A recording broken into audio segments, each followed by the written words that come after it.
লড়াইটা যখন ইতিহাস ঐতিহ্যের আত্মমর্যাদার, তখন ছাড় দিতে চান না কেউই। মাদ্রিদ ডার্বিতে ঠিক তেমনই ঘটে। মাঠের লড়াইয়ের উত্তাপ ছড়িয়ে পড়ে ফুটবলার থেকে সমর্থকদের মাঝে। গৌরব নিয়ে মাঠ ছাড়তে চান দু দলের ফুটবলাররা। সান্তিয়াগো বার্নাব্যুতে আরও একটা গৌরবের লড়াইয়ে মাঠে নামবে দুই নগর প্রতিদ্বন্দ্বী।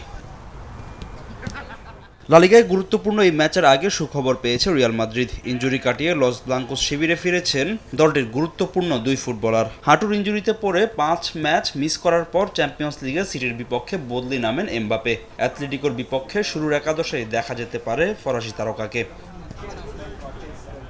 অন্যদিকে হ্যামস্ট্রিং ইনজুরি কাটিয়ে স্কোয়াডে ফিরেছেন জুড বেলিংহাম। গুরুত্বপূর্ণ এই দুই ফুটবলারকে পেয়ে উচ্ছ্বসিত রিয়াল কোচ আরবেলোয়া। অ্যাথলেটিকো মাদ্রিদকে হারিয়ে লা লিগার টেবিল টপার বার্সেলোনার সঙ্গে পয়েন্ট ব্যবধান কমিয়ে আনতে চায় রিয়াল।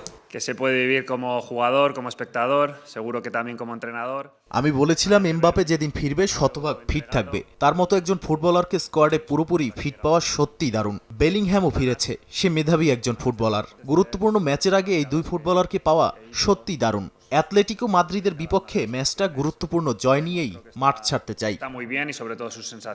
তবে ইনজুরির কারণে এই ম্যাচে থিবো কোর্তুয়াকে পাচ্ছেন না রিয়াল কোচ। শুরুর একাদশেই থাকবেন Huijsen, Rudiger, Carreras, Carvajal. Fede ভালভার্দের দারুণ ছন্দ স্বস্তি দিচ্ছে রিয়াল কোচকে।